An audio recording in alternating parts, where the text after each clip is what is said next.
Hi guys, welcome to my home. My name is Dino Retsos. I'm Greek, born and raised here, but very much have Greece in my heart. And I've the honor to actually take the opportunity to show you some of our traditional Greek dishes that we do.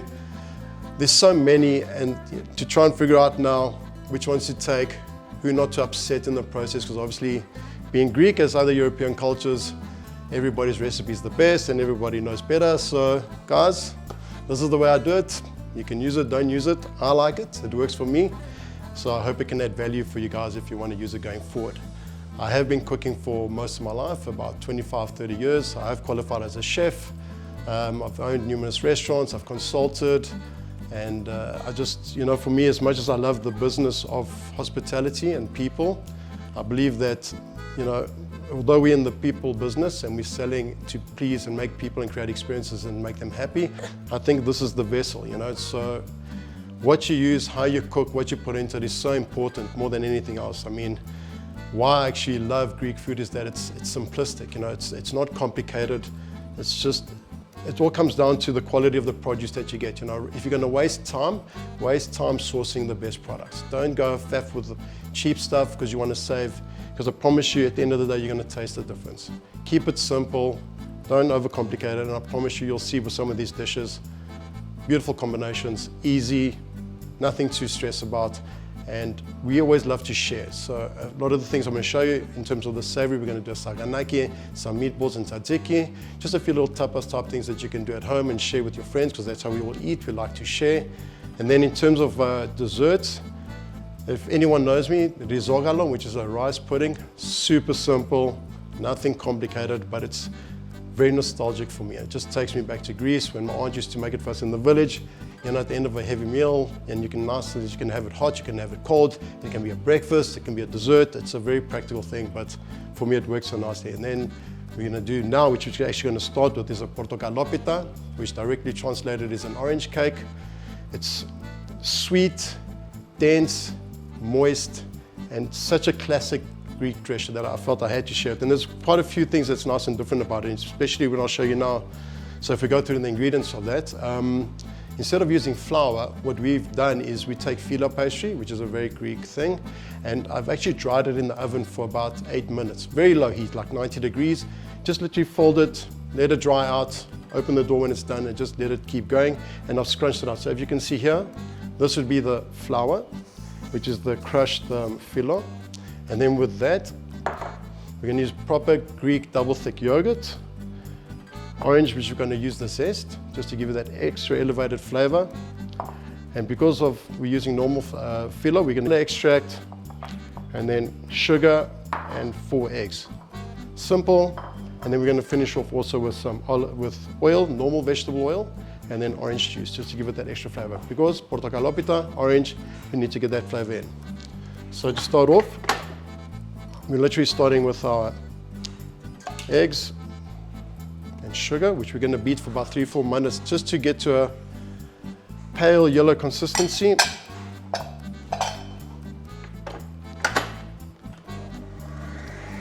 This you want to beat on about a medium speed, nothing too crazy. And while it's doing that, so you can do your zest while that's beating, because I like to keep the zest directly on the last minute because you don't want it to dry. You want it to be nice and moist, and just to get that essence from it. So we're just going to literally zest 2 oranges. And the nice thing, or the thing is, growing up Greek, you don't have the luxury of recipes that your mother and your grandmother give you. Whenever they're making something, you tell them how much of this. They always say me to cheri, which means with your hands. So just figure it out, So it kind of made it a bit hard to figure out the recipe. So you had to pay a bit of attention and see what's happening and play around with the whole thing. And the nice thing is, playing around is where I learned a lot of things along the way. But as with some very, very close family that I have, deviating from classic recipes is a big no-no. Some of them don't like it. You have to stick to it. So what I've done today is I'm going to stick to the traditional method. Maybe the Rozigalo a little bit less, but everything else classic, traditional, and then I'll just tell you a couple of things that you can do with it that if you want to zest it up, give it a bit more punch or flavor, or play around with presentation.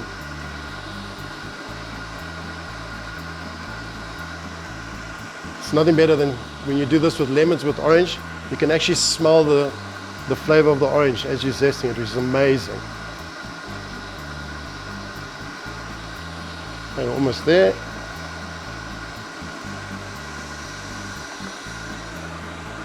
Just go a little bit more.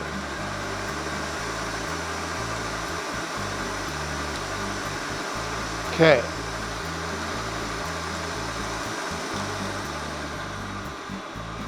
Now what we're going to start doing is incorporating baking powder and baking soda, and the salt,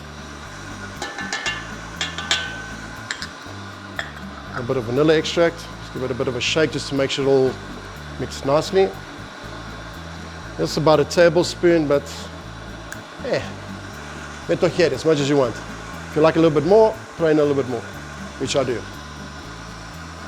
Then what we're going to do is we're going to take the yogurt,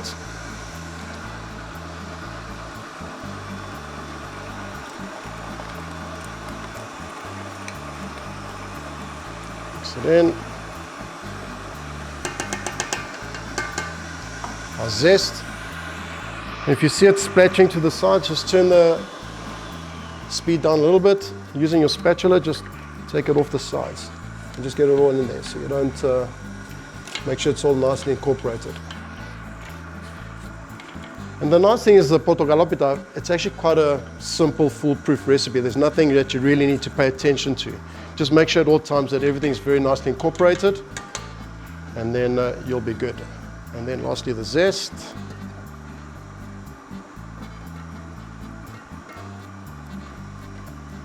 Love this. I wish you guys could smell it. I mean, already now it's got such a beautiful aromatic scent of orange. So just going to crank it up a little bit, get it all in. And then from there, literally start putting your orange juice. So what I do, I'm just seeing where there's still some zest, I'm just pouring it over to get it in.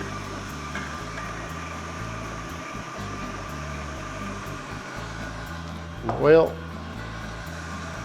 and this is just going to really help keep that denseness of the cake which you want.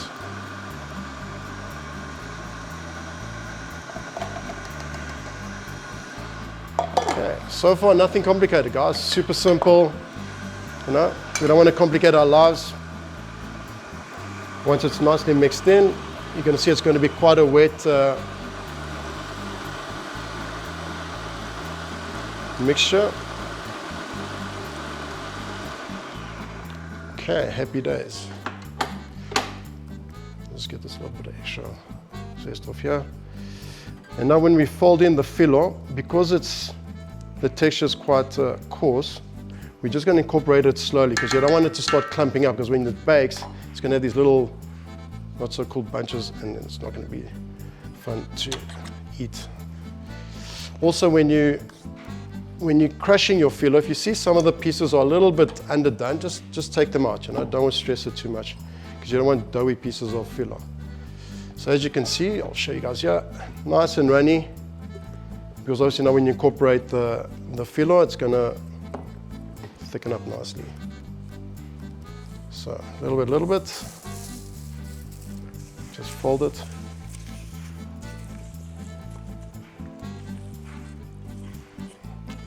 I remember one of my aunts when we were growing up, she was, every Sunday we'd go to their house and it'd be like a Greek bride, and you know, the family and the cousins come and all of that. And obviously then parents go early because they want to help prep in the kitchen, do what they need to do. And when we were young, being a chef wasn't exactly a profession, let's call it that. So I used to enjoy spending time in there, watching them do their thing. It was kind of weird for my dad and everyone because I was the only guy doing that and everyone else was outside playing. I'd go out and play too, but I just enjoyed watching and observing and, you know, listening to them talk, and they'd ask why are you doing this? And then they get irritated and tell me, just because, just keep quiet, just watch what we're doing, and end of the story. So I kept quiet, observed, never got any recipes. I just had to kind of remember them and use them later and mess around until I've got the quantities right. But the nice thing about, other than baking, most recipes you can really, for me, it's a guideline. I don't believe that you need to follow recipes to the T. It's more just to kind of give you the fundamentals of the dish. And then afterwards, once you've done it once, stop playing around, guys. I mean, that's the greatest dishes are made out of mistakes. You know, it's not, rocket science, if I can call it that. But it's just intimidating because we're not used to it and we don't like to do it. And I always like to say, when men cook because they want to, women cook because they have to. And if I'm offending people when I say that, I'm sorry. It's just what I've learned along the way. Whenever women need to cook, it's always, oh my God, I need to go home and I need to cook. No. I get it. It's more of a responsibility. But for us and for me specifically, it's a nice distraction. I remember, even in the restaurants, and that's the beauty when you're just a chef and you're just cooking, all you're focusing on is literally the task in front of you, how you chop the onion, when you're putting your pan on, how you're doing this, how you're doing that. And, as you grow and you start running your own businesses, you lose the beauty of cooking, because while you're doing that, you think, I've got to pay wages, there's rent, the supplier, the customers, staff's not showing up. It becomes such a thing that you lose that beauty. But whenever I feel like it, I just go back into the kitchen, shut off from the world, and just cook something in the back and, go into myself, if that makes sense. People think, being in hospitality, we're surrounded by people the whole time. Every day there's guests, there's customers, you're engaging, and people think that, for me specifically, I'm actually more of an introvert, So as much as we're good at doing that, we do need time to recharge and just kind of have that peace that you need. So the kitchen was that place for me where I could just get away from people, cook, be quiet, be still, and everyone would kind of leave me to do my thing. Right. Easy peasy. So what this is, you're looking for about a dish that's approximately 21 to 23 centimeters wide and about 30 centimeters, just over 30 centimeters long. And you'll see now the texture of this is nice and thick, and I'll show you guys now. I'm just gonna get this one out.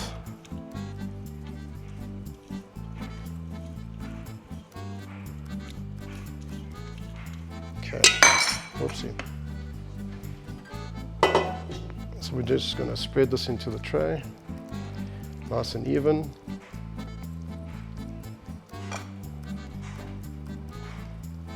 So you can see it's quite textured, quite coarse, and you'll see once it bakes though and it all comes together, it's going to be a beautiful thing. I've already preheated the oven to 180, middle rack. We're going to bake this for about just under an hour, between 50 minutes to an hour. And then when we come back to it, we'll start doing other stuff while this is baking, so we're practical about it. And we're going to finish it off with a beautiful syrup that I've made in advance. So I'm going to put it in, middle, forget about it.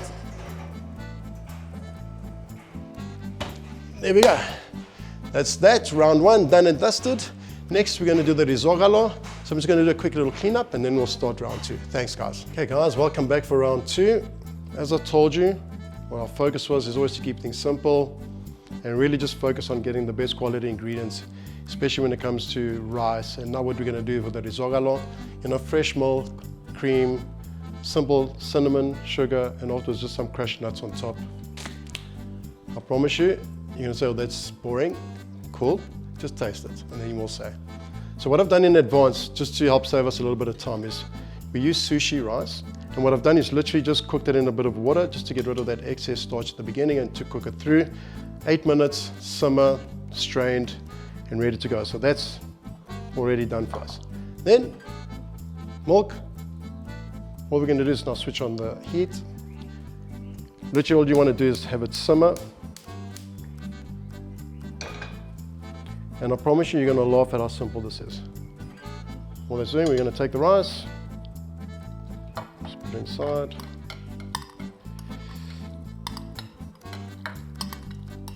After that, a little bit of caster sugar which we're going to throw in.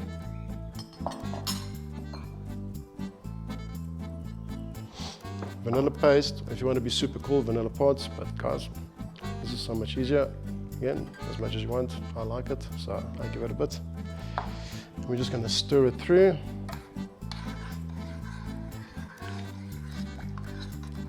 We'll just increase the heat to get it up to max, and then we'll bring it down. And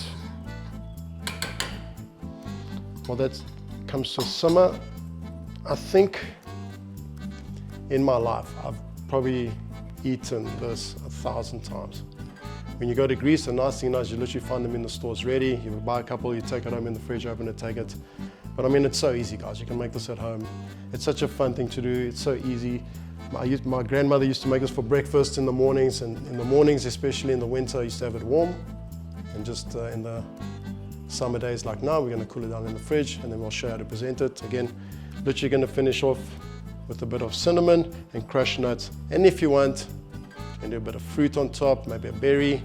That's all in your hands. But I just want to also add a little sprinkle of salt. There we go, just to elevate the flavor. So again, very traditional.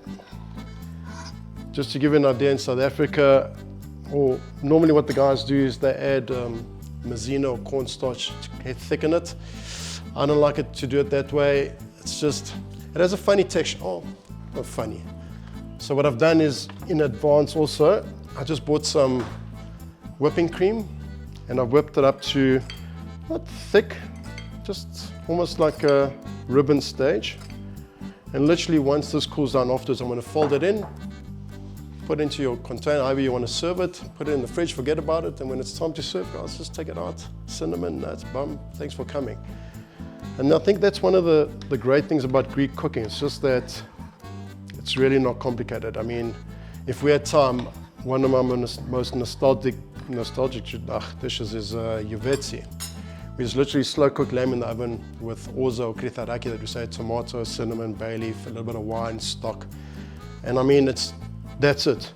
Put it all in except the rice, put it in, forget about it for like 4 or 5 hours, carry on with your day, come back, you've got something with flavor, it's rich, it's beautiful, it's hearty. And again, for us more so because of our heritage, it strikes a different chord. You know, it's not just about the eating. And I think that, you know, if I go back and I look at our life in this industry, you know, like I said earlier, people are saying you're in restaurants, I said, but we're not. At the end of the day, we're in the people business, whether it's your guests, whether it's your staff. It's so important that that experience pulls through, and the only way it can is how you treat your people, because that'll eventually flow into your guests, you know. And I feel that with the pressure of restaurants today and the things that we need to go through, there's no margin, you know. It's very difficult to make money. And I mean, a pasta's a pasta. Okay, obviously not, but just as a reference, you know, the food's the same. People can duplicate dishes, people can duplicate aesthetics, but what they can't duplicate is your people. And I always feel, even when I consult to businesses, that your USP will always be your people, because that's something that no one can copy. So how you treat them, how you do that. And I think because we were raised in that space, and being Greek, I mean, it's just in us, that humanity and that warmth and that love, you know. It's what we do, it's the way we express ourselves. I mean, we're generous, we want to give, we want to, you know, we're over the top. When we fight, when we laugh, when we go out, when we're at home with the kids, whatever, everything's exaggerated, you know. And I feel that goes a long way in business today, to give some of that to the people, to your customers, to your staff. And you'll be surprised how quickly people buy into that, because it's authentic and it's sincere. And today more than ever, people see through the nonsense. When you walk into a restaurant, I mean, you guys have all been there. You walk in there, you can tell when a manager sincerely cares about you, or if it's just repeating like, hi, how are you? Are you good? Everything good? Everything good? It's boring, guys. We need to, you know, we're in the people business. Food is the vessel, but we're still about people. And again, not going back, we still need to serve a good product. You know, there's that cliche in restaurants where people say they'll go back for a great experience, but average food, but never a terrible experience and great food. And I'm sure we've all had that at some point in our lives where, you know, the food can be amazing, but one or two little things go along and they neglect you, they don't give you that attention, that love, and I think it's more post-COVID, funny enough. People are sensitive. I think the trauma of COVID has really affected us on a lot deeper level than people have realized. And I saw that, you know, you need to work harder at making customers feel comfortable and making them feel at home, and just trying to do that little bit extra to, I mean, they're coming to you for a reason because they want to escape their lives. They want to escape the drama and the stress and the nonsense. I mean, that's our responsibility. We need to give them that, you know, and then everything else just flows with it. You know, I just feel that we overcomplicate our lives, we overcomplicate business, but it's like this, fundamentals. Keep it simple. Business, keep it simple. Restaurants, keep it simple. We want to go crazy, faff and it's got its place. I'm not saying it doesn't have its place, it does, but fundamentally, always start with the fundamentals of cooking and experience and people and build from there. Don't try go there, but you don't even have this, because you're gonna fall. And unfortunately, people are spoiled. Anywhere you go now, you got a choice of like 50, 60 restaurants at any time. So you get one shot, and if you don't get it right, they're like, cheers, see you later. You know, and I've seen that happen too. So we have to be so careful about everything. I smell the vanilla coming through now. So with this, if you really want to have fun, just like we did with the Portokalopita, you can add some lemons, orange zest into it. If you want to give it more of an Asian influence, you can crush some cardamom, throw it in there, just get that flavor, and then, you know, take the pods out afterwards. But this is the base, the essential flavor, and after that, what you want to do, try it, guys. It's not rocket science. Cooking is not rocket science. We just need to care. When you care, people can see it. So what I think I'm going to do now, we're going to take a short little time out, let this cool down, and when it's done, I'm going to show you how we're just going to incorporate the cream, and then we're going to put it in the fridge, and then we're going to start on the savory side. We're going to do two really cool, simple stuff. Again, authentic, Greek, fun. You can prep somewhere. I'll show you how to prep it in advance, keep it in the freezer, take it out, finish it to order, and you're done. So we're going to a little time out, and I'll see you guys in a jiff. Okay guys, welcome back. So I've taken the Rozigalo out, put it in a little dish to cool down in the fridge. So while that's happening and the cake is almost there, we'll check on it now. I'm going to quickly show you what we're going to do now. Saganaki, which is, you'll get a lot of different versions of it, but for this purpose, it's literally feta wrapped in filo, shallow fried in a pan, and then drizzled with a beautiful warm honey and some sesame seeds. I promise you guys, it's a winner. Actually, we actually need sesame seeds, so let me get that there. So what I've done is I've taken some filo, again, depending on the size of your feta. So sometimes you get square, sometimes you get round, and you don't want it too big, otherwise it's going to be excess pastry, and when you cook it, it's going to be a little bit doughy and raw. So we just cut it so we make sure that it is. I've got here a couple of rounds, feta rounds, 1, 2, 3. So literally what we're going to do, and then in my pan, honey, a little bit of red wine vinegar, and some water, which I'm going to put here to start warming.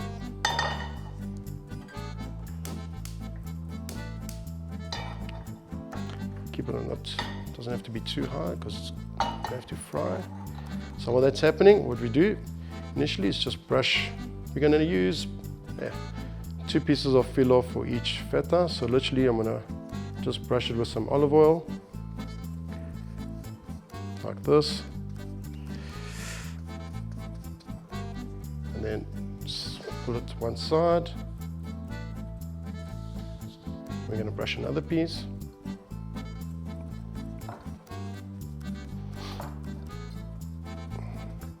So while we do this, I'm looking at this portion size, and I realized that growing up, nothing was this small. Whenever my mother cooked for us, it was food that would last 4 days. Never just for one portion, which is, if I think about how we eat today and we literally cook for today, that's not how we were raised, which is why a lot of us started off a little bit fuller. And when we had a choice of whether we could eat or couldn't eat, because when you're young, you don't have a choice.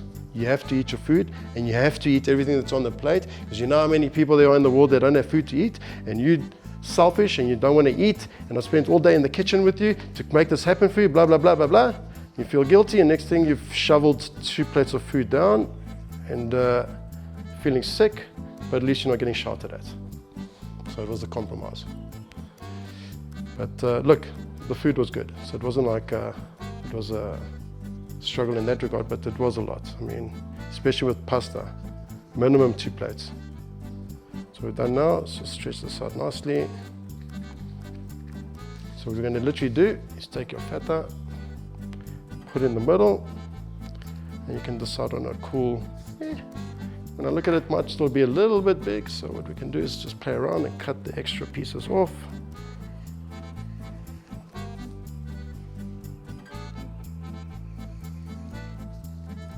Nice and easy. And again, remember I told you, the beauty about this part, once you've done here, wrapped and everything, put them in a container, cling film, freeze it. When the people come over, from frozen, you can literally fry it and serve. That's the beauty about this dish. Okay, so use a bit of oil for glue.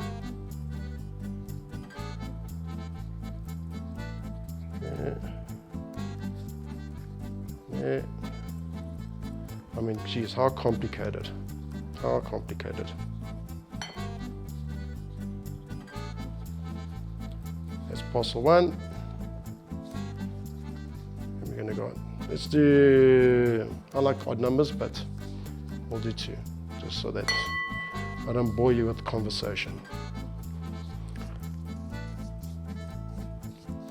One of my aunts, there's 2 that really stand out in my mind. And the one is in Greece, it was my uncle's wife, Thea Soteria, and then in Pretoria, in Sunnyside back in the day, because that was like the cool place, where I had 2.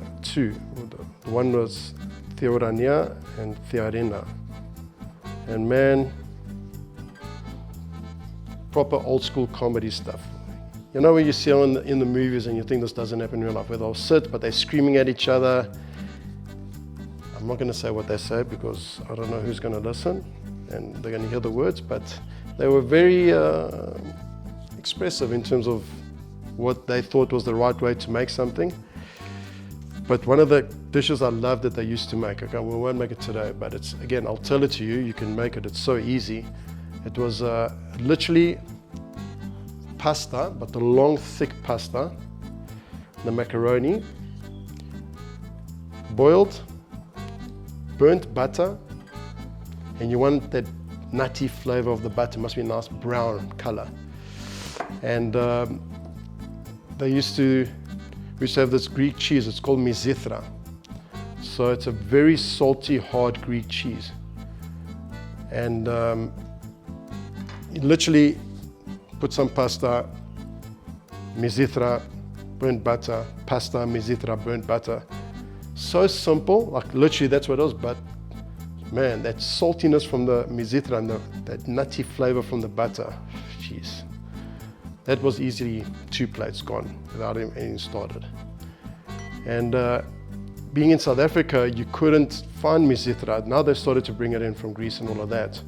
So I saw the recipe is actually quite simple. It does require quite a bit of milk, but literally it's the process of making ricotta.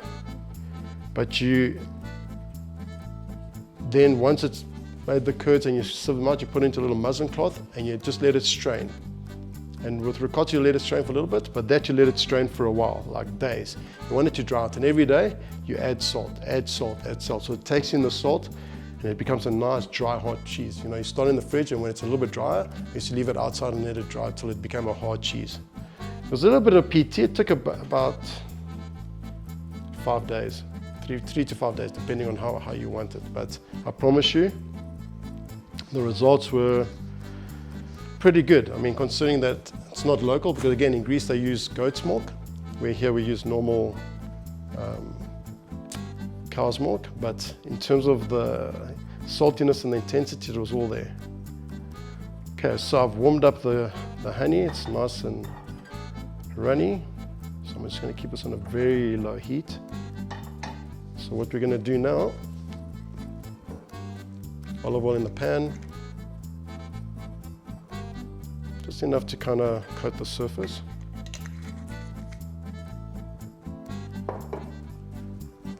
And we're going to go to a medium-high heat. So now that I'm busy doing this, a lot of the times when I used to go into kitchens and I'll fix problems, I promise you, I don't know how many times I saw it where the cooks would take a pan, switch on the heat, put it on. So now they're making a cream-based pasta. Glug, glug, glug, glug, cream, high heat. Go, faff.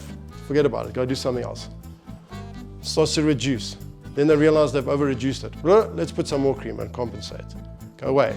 Then they start adding. By the time they finish the dish, they've probably used about half a liter of cream to make one portion of pasta. And then the owners would sit and complain why their food cost wasn't working. But unfortunately, and you'll be surprised in how many kitchens you find these simple errors. But the guys are just not paying attention to the recipes, not cooking properly, and just actually taking advantage of the business and wasting product. And these are the things you can pay attention to. You know, there's people want these elaborate solutions, but literally just be involved in your business. Walk into your kitchen, see what they're doing, ask questions. People don't ask enough questions. I'm the most irritating person. I'll ask you why about 1,000 times before, and not to be bad about it, but I like to understand. I want to know if you understand why you're doing it, because I feel that, especially as a chef, if you understand what you're doing, you don't need the recipe. You can figure it out. A lot of the guys they need to follow the recipe, and then again, give one recipe to 5 chefs, tell them to cook it, they'll get 5 different dishes, because it's just, if you don't care, if you're not involved in what you're doing, it doesn't work out. It doesn't work out. So again, opportunity for us, because we get to teach and help them improve, but yeah. And the sad thing is, now it's better. But growing up, I mean, working in the kitchen was, especially for a lot of the guys, it's because they didn't have a matric, they didn't have any type of experience or couldn't go to university, and literally they didn't have a choice. You're in the kitchen because you don't have a choice. So when you're trying to teach these guys, it's very hard to inspire them because they're doing it, it's a job. It's not because they want to, it's because they have to, you know. And it's sad because, you know, if you've got a brigade of about 30 people, you probably have 3 that care and the rest are just there, doing what they need to do, getting the job done, going home. So to inspire people like that is difficult, you know. It really is, and it makes the journey and the process quite challenging. But it's a problem that's not going to go anywhere as people in this country specifically, you know. So we need to find ways to get them to buy into it and to understand and see the bigger picture. And I found that a lot of the times when you teach them something and the guest gives you great feedback, if you take them to the table and just allow them to experience that feedback, that boost that they get, that confidence and whatever, just helps elevate the whole experience, and they literally shift overnight. Again, it's not a 100% success rate, but you do see a shift in a lot of them, and it gives them, even if it's a little while, that little boost. But then the thing is with us, as leaders and as owners, whatever, is we need to be consistent in our leadership. You can't come in today, be a hero, change the world, get everybody hyped up, and then, you know, put incentives in place. Carries on for a couple of days, a week, a month, 2 months, 3 months, and starts to fade out. You need to keep people, keep giving, keep inspiring, keep moving forward. Make the guys realize that, you know, that there's a lot of good in what they do. Chefing is one of the most undervalued gifts. I mean, what better thing to do than to cook something for someone, take it to the table, and literally as they eat, you see their faces change. I don't think there's a better thing than that, to see that reward and have them be grateful and appreciative of the dish that you're making. They're in the pan, medium-high heat. I'm just going to do a little bit of a turnover, and I can smell the cake. So it's telling me that it's time to give it a check. So while I turn this quickly, we're going to master the art of multitasking.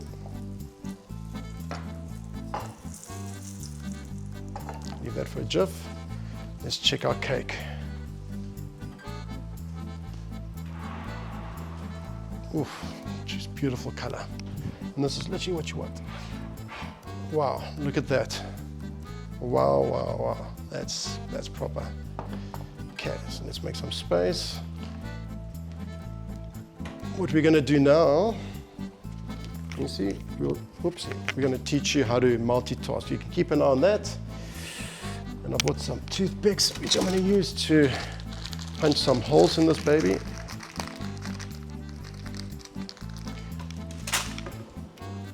So while it's hot like this, just start piercing the cake. And the reason we're doing this is I made a syrup earlier that I told you guys about, remember, with the orange juice, sugar, and cinnamon. I don't know if I'm gonna make it to the end. I just taste it now. But let's just see if we can make it. Okay. A little bit of stress release for those that want to, kids, good stress release. So, what we're gonna do, again, when we do the syrup now, please don't pour it all at once because you want it to soak in a little bit. So, always better to be in control.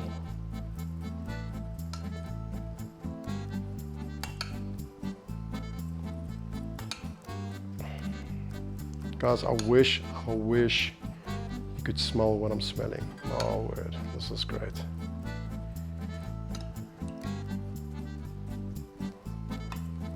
This is so good. And it's just absorbing the syrup so nicely. Can't wait, can't wait. I think before we're done, we're definitely all gonna try this because I don't have patience. I'm very impulsive. If I want something, I want it now. Okay, while it's absorbing, let's check on our filo. It smells like it's also done. Yep, perfect. Good color. On your plate. Yep. Take that out. On the plate. And what we do now, get another spoonie.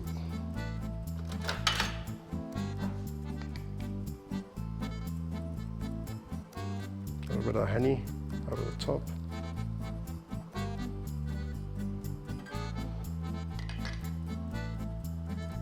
Switch this off as well, I don't need that. Sesame seeds.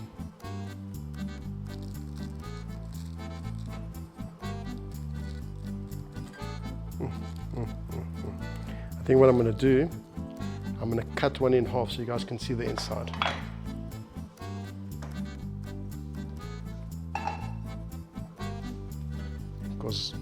And then what might happen by mistake is that it goes from cutting it into my mouth. It happens. Oof. You can hear the crunch of the pastry. Oh my word, this feta's gone nice and soft. Look at that. You can actually still, you can't see it, but okay. It's a bit hot, but I'm going to take a chance.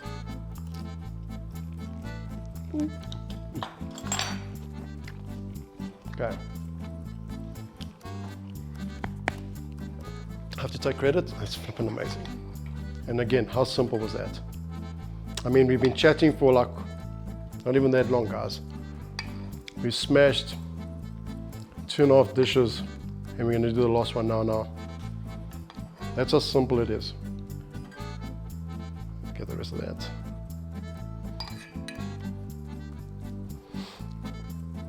Let that soak, and we're going to give it a taste now. Let me put this on the side to cool down. But so far so good. So far so good. I think we're on a good wicket here. Okay, well that cools down. While I maybe taste a little more, and I think everyone else wants to taste a little bit more, we're going to do a little time out. We're going to reset, and we're going to make our Keftedes, which are Greek meatballs. I'll see you guys now. Okay guys, final stretch. Last dish that we're going to make, Keftedes. Again, it was one of these dishes that if you have to even Google it, you're going to get 30 different versions. And like I've always said, let's just keep it simple and not overcomplicate things and really focus on the good quality ingredients, getting the right balance and mix of whatever it is that you're going to do. So simply for me, what I've done is I've actually split the ratio of pork mince and beef, just so that you give it a little bit more fat, because beef tends to be a little bit more lean and you'll get a little bit of fattiness out of the pork. So you can see the two. You'll go with 1/3 pork, 2/3 beef, so whatever you want to do. With that, I've grated, not chopped, I've grated onion. I find that when you grate it, you get a lot more moisture, as well as the fact that the sharpness of the onion comes through a little bit more as well. So grating is almost like ripping the flesh and getting all of that out of it. So it just extracts more flavor out of that. In terms of herbs, mint, dill, parsley. I couldn't find fresh oregano, so I've gone with the dried oregano. When we adjust with fresh and dried herbs, obviously the dried herbs are a lot more pungent. So I'd normally go with about a tablespoon of each of the fresh, but given now that I've got dry oregano, I'll probably only go with a teaspoon. So a lot stronger, so we just reduce that. Breadcrumbs, and literally 2 cloves of garlic, which I'm going to smash and chop now, and then just some salt and pepper. And breadcrumbs just help to bind and do all of that. And remember, when we do this, we don't want to overwork anything, the mince, because otherwise the balls come a little bit tough. So when we start mixing, I'll show you now, we just want to, I'll just chuck that in so long, but you want to spread the spices around and the herbs and the crumbs and then start incorporating. So if you just throw it in the middle, I mean, think about it. The chances of it mixing into everything, you're going to have to work harder, and you're probably going to have a few spots that are not tasty, especially when you're doing bulk. People tend to just chuck. I like to spread to ensure that we get success like that. So, the onion, just sprinkle it around.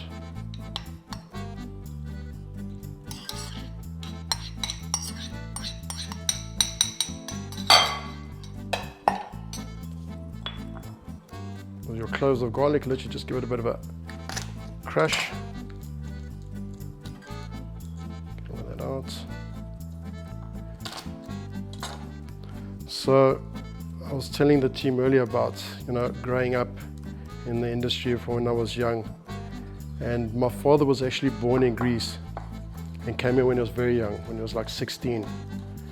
And literally those days he used to sleep in the park, come to work. The uncles that were going to help him kind of also exploited them a bit as well, because they knew they didn't have a choice. And they used to work hard, And then he'd got involved in a company, and they made a lot of money. And then he got married. Eventually they pregnant, gave birth to me, and then within a month, one of their partners did some things, lost everything, and we literally had to start over. And my dad, we moved to Secunda. And in those days, it was prefab housing, dirt roads, but I didn't know better. I had a great childhood. I enjoyed every minute of it. You could really be a kid. Did some naughty stuff, but you could just be a kid, running around, playing in the fields. Thank God those days there was no cell phones, there was no, it was old SABC. I think I used to shut down at 10 o'clock when they played the anthem, And you could really just have fun and enjoy everything. But that starting over and that fear of failure and losing, I think just stayed with my dad. And it transferred into all of his business going forward. And I remember, my dad was old school. He came from the village. In those days they were rough, and he loved us unconditionally. But the old school Greeks have a funny way of showing love sometimes. They're a little bit hard, which in hindsight probably did help a lot in terms of our upbringing. But growing up, you don't know, so you take it a little bit differently. But I remember in the restaurants, jeez, guys.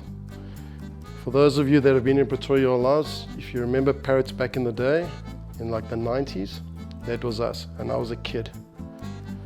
And I used to work I literally worked every station. I worked in the kitchen, I worked behind the bar, I worked as a waiter. When I started, I was rolling cutlery. And some days I'd roll literally about 500 sets of cutlery, even more on a busy Saturday. That's just what you did. And you made your money, whatever, but every weekend, every school holiday, every public holiday, we worked.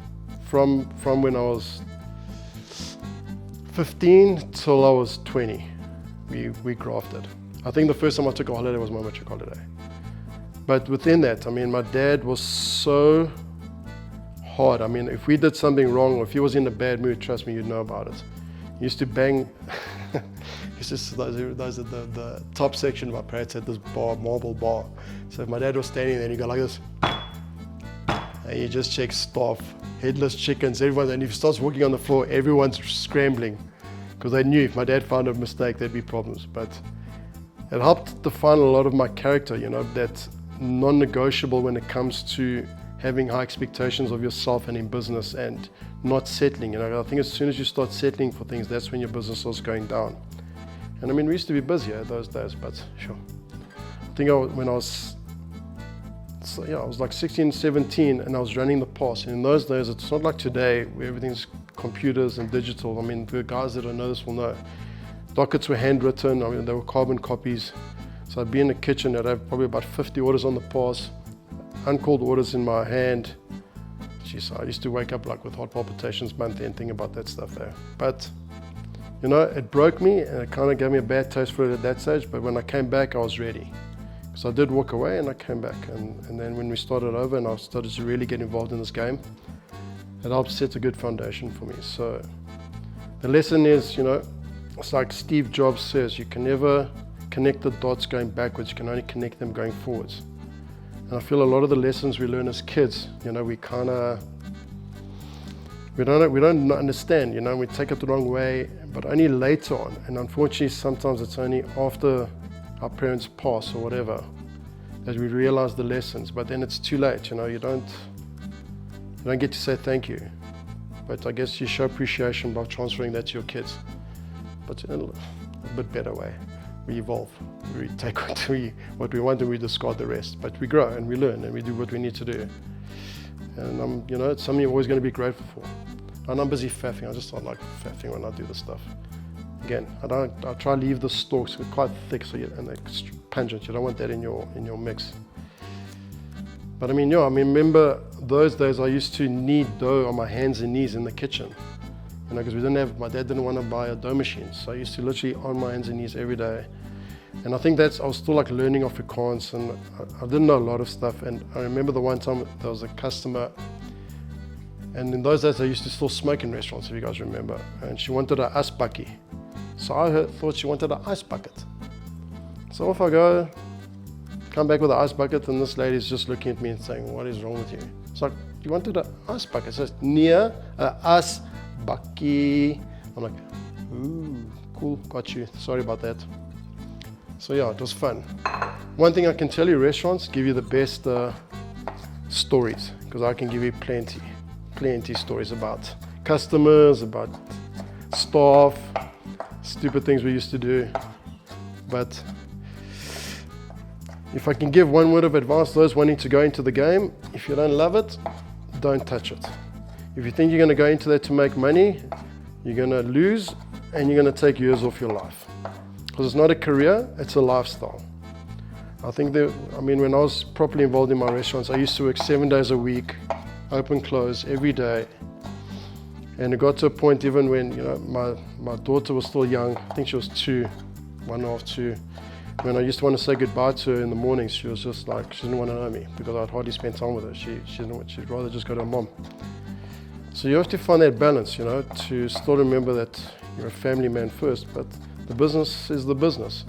And then when you do take time off, and then you get guests that will phone you, it's not the same when you're not here, you have to be here. I'm like, geez guys, come on man, do me a favor.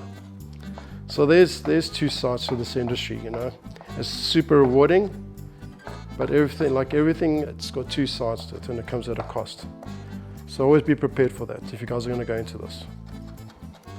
Okay, chop my herbs.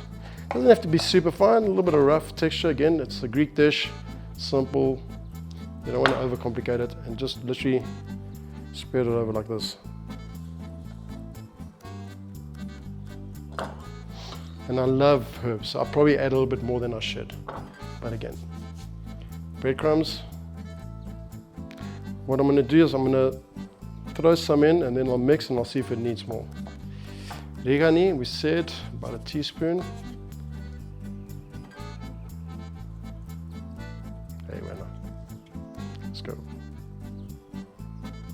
Okay, and then literally salt and pepper.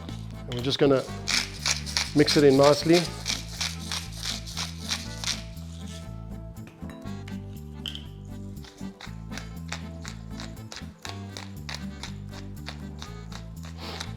And mixing is also kind of therapeutic, so if you guys want, but remember what I said, just don't overwork it, just want nice, because otherwise it becomes, I don't know if you guys have ever seen burger patties. Guys that overwork mince when they make patties, and then sometimes you eat and it's rubbery. It's literally because it's been overworked. I remember I watched this Heston Blumenthal episode, and he was talking about the perfect burger, and he was explaining why, you know, burgers are rubbery and when they're not. And literally what he would do is he would grind the meat, and as it comes out of the grinder, he'd leave it just as it is, doesn't play with it, doesn't do anything, and then rolls it tight, freezes it, cuts it into patties, and then cooks it, and literally it crumbles in your mouth. And that's what you want to just keep in mind when you're playing with the mince. You don't want to overwork it. You don't want to, you know, you want to keep its texture and its fibers as loose and grainy as possible. Because if you squeeze it into a thing, I promise you it's going to be a little bit of rubber balls. Should we? Nah, let's not.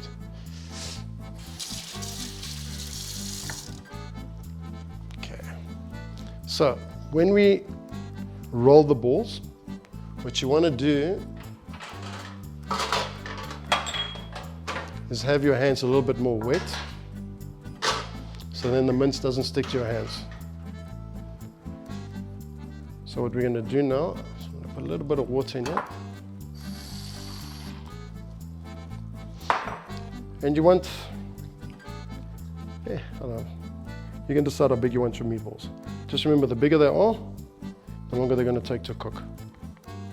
So you can see I'm kind of shaping it, but I'm not squashing it. I'm just, we won't do the whole mix now because I'm going to bore you. So I'm just going to do a couple.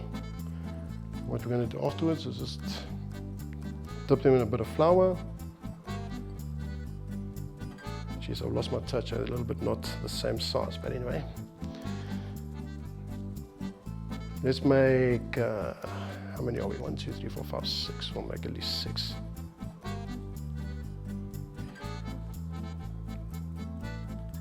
Opa. So I think, you know, with Keftedes, if you want to, I've seen them make it with, they also grate some tomato and they add it, and this also gives a little bit more moisture. Again, whatever you do, just keep it simple and make sure you use good quality ingredients. I mean, if you can get the fresh herbs, get fresh herbs. Whatever you can get natural into the sauce, get it to the sauce. Don't buy any ready-made stuff. Don't buy pre-mixes. Don't buy any of that nonsense. This is why we're getting sick, guys. You have to keep everything natural. Just because it's this doesn't mean it can't be healthy. Everything can be healthy. It's a choice. It's just what we do with it. Okay. There's 6. So what we're going to do now, just roll them in some flour, dust the excess off. Simple, guys. I mean, how long did this take? And I actually chopped the herbs. The only thing I did before you got here was grate the onion, which takes like 2 minutes to grate onion. It's not anything complicated. And all of this you can prep in advance. You can make the dough balls as it is now before you flour them, freeze them, cover them, freeze them. All you can do is prep. And then on the day you finish, you cook, serve, everyone thinks you're great, you've done a great job, everyone's happy. So with this, remember I told you guys about tzatziki. So I'm going to tell you the recipe, and I'm going to tell you how to make it cool. So classically, tzatziki is double thick Greek yogurt. Double thick yogurt. If you can't find Greek yogurt, please don't do the low fat nonsense, because then it's going to be watery and it's going to be terrible. It must be the double thick. I'll show you my double thick that I have in the fridge. It's next level. And then with that, all you need is olive oil, lemon juice, salt, white pepper, and then cucumber. And the key with the cucumber is that you want to, actually, I've got a cucumber here. I'll show you the key with what you should do with that. So again, more closer to high heat here. Olive oil. Where's my olive oil? And you'll see on the side I've got a tray. We're just going to take them out and put them there to drain any excess oil. So with the tzatziki, use white pepper, not black pepper. Because also just from the visual, the white pepper, you don't see it, but you get a little bit of that heat, but it's that nice little tingle. It's not that harsh black pepper tingle that you want. And then what guys like to do after that is just literally, if you want, and you can do dill, you can do mint. But what I've done before when I want to be fancy is I split the garlic, so I'll roast garlic. So it cuts that sharpness of the garlic. So sometimes people make tzatziki and the garlic's like super strong and it's not lekker. It kind of sits with you. And roast the garlic, squeeze it out.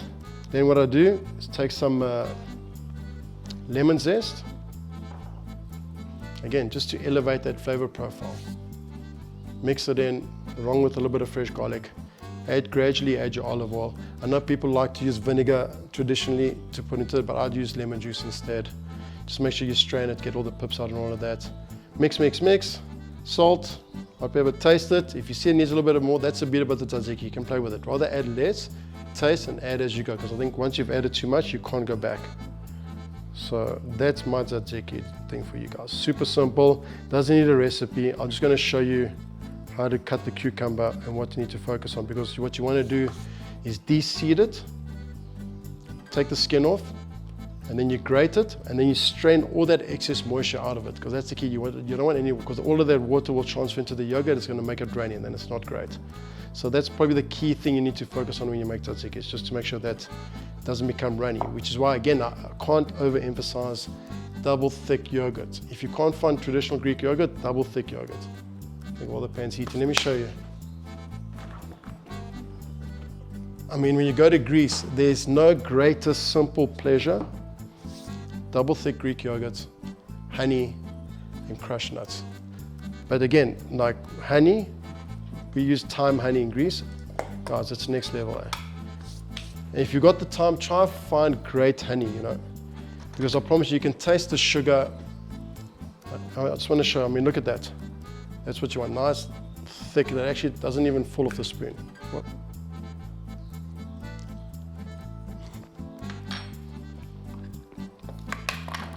Nice, nice, nice, guys, I can't tell you. Simple pleasures of life. Okay, our oil's nice and hot.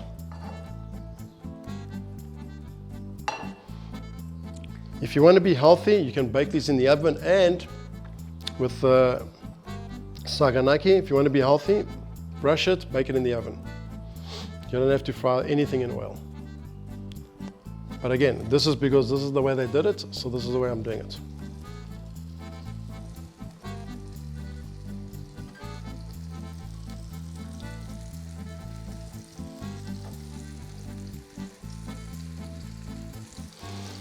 And as soon as they hit the pan and start frying, you can actually smell the fresh herbs cooking. You can smell the mint.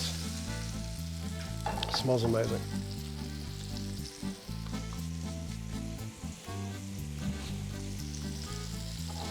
In Greece, so like we used to be we're in a proper village, So my aunt in the kitchen, I promise you, I think the ceiling was here, very low ceiling, small room, gas burner in the corner.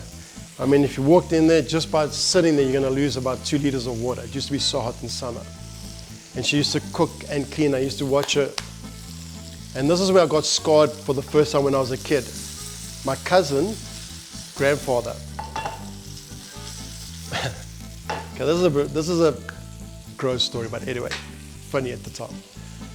We used to play with the rabbits and all of that, and it was cool. And then her grandfather picks up the rabbit and says, "Look at the rabbit." I'm like, "Oh, that's so cute." And then, suck! cut its throat right in front of us. Now we're talking about I was 7, 8. I think we cried for like an hour. Anyway, that night, you see this dish on the table. Now, in the village, the chickens, because they're proper organic outdoor, the meat's a little bit darker and tougher. Because I mean, they're outdoor all day, they're running around, so the muscles have developed. And then I see this stewed chicken on the table. So I'm like, yeah, what is this?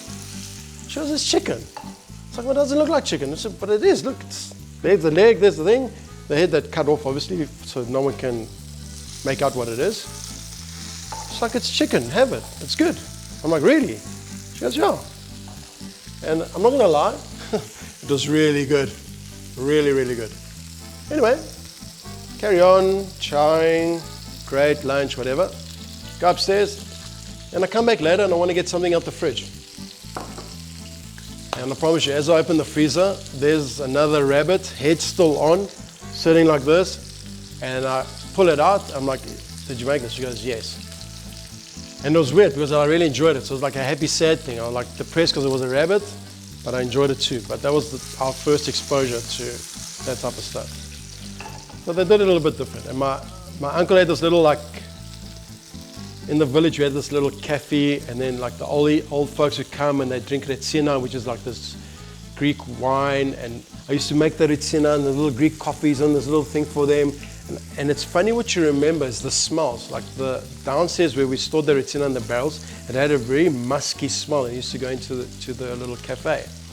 And every time I go there and I walk past and that smell, it just triggers that memory of being young, cooking, doing all those things, making the coffees, then that retsina and serving the old people. And I mean, it was so much fun, you know? And I think that was the nice thing. I mean, in the village, there was nothing to do. We used to play soccer, be in the kitchen. There's no swimming pools and stuff. I mean, it's a village. So we used to dive, take a nice afternoon nap. And I mean, we did that every day for 2 months, and it was great. Now there's iPads, TV, blah, blah. So many distractions. I mean, you need to go back to the good stuff of those days. You can see the Keftedes are taking color now. And I think, I mean, these will take 5 minutes to cook because they're nice and small. They don't need a lot of cooking time. I'm just going to transfer them to the baking tray. And then once we're done with this, I'm going to take out the Rozigalo. We're going to finish that. And we're going to plate, and we're going to taste everything. Or literally eat everything. We're not going to taste it, we're going to eat everything.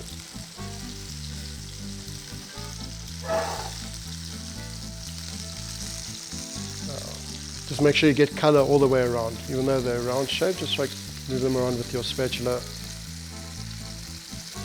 It cooks through everywhere.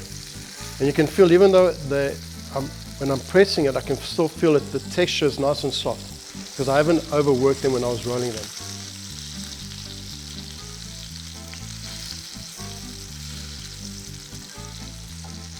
And again, like I told you, if you want to be healthy, put them in the oven. You can even cook these in the air fryer, guys. Just coat them in oil, put them in the air fryer. There's a lot of ways you can do this if you want to stay away from oil. Almost there.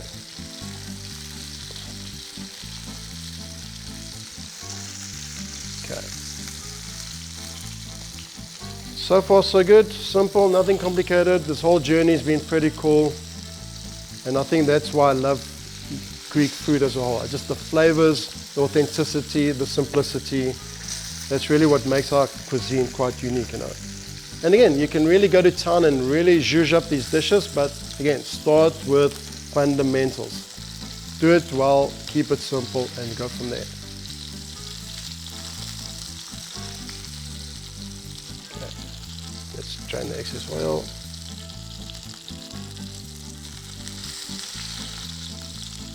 So hot.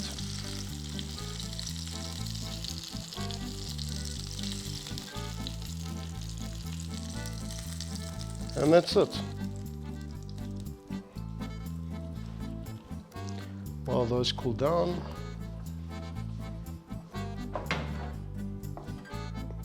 Let's take the Rozigalo out the fridge.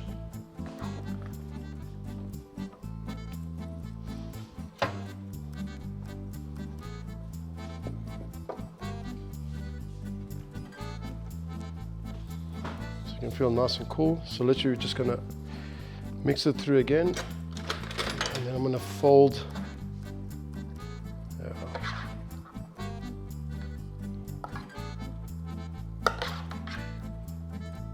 So you can see it's still a little bit runny because of the milk, but this is now where the cream is just going to help to thicken everything up. So literally,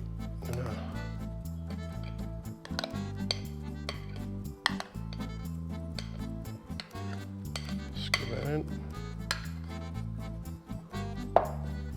I'm just going to fold it.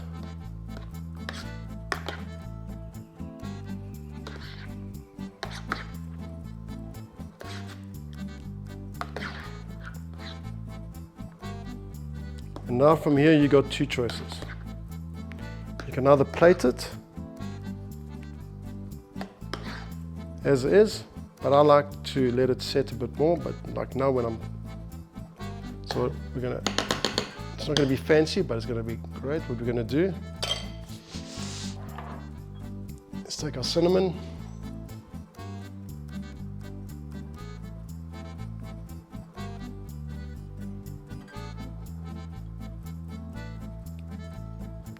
Don't have to be shy with the cinnamon, because I won't.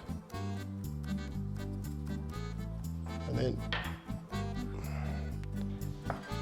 you can even do pistachios, but you know pistachios are quite expensive here, so literally walnuts, you just crush them in your hands.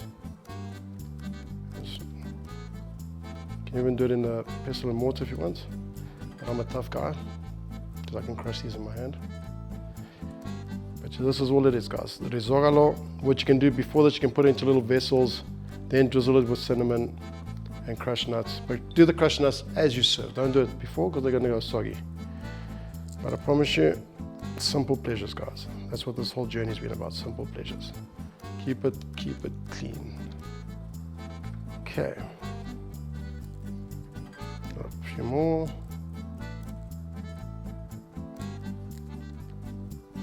Go, just like that. Now what are we going to do with our Keftedes? Because if anybody knows any Greek, the one thing a Greek always has is lemons. So what we're going to do, 1, 2, 3, 4, 5, 6.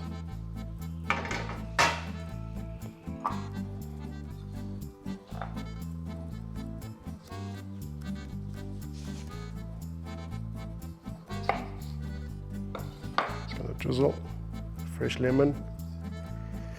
Then you serve this with some tzatziki as well, and I promise you, that's all you need. Don't need more than this. Just to make the plate a little bit pretty. You can garnish with a bit of parsley, whatever you want. And that's it, guys. Simple, fun, good conversation. I think we spoke more than we cooked, or I spoke more than I cooked. And then serve it to your people. Have fun, ciao, and keep going. So thank you for this journey. Thank you for the time with me.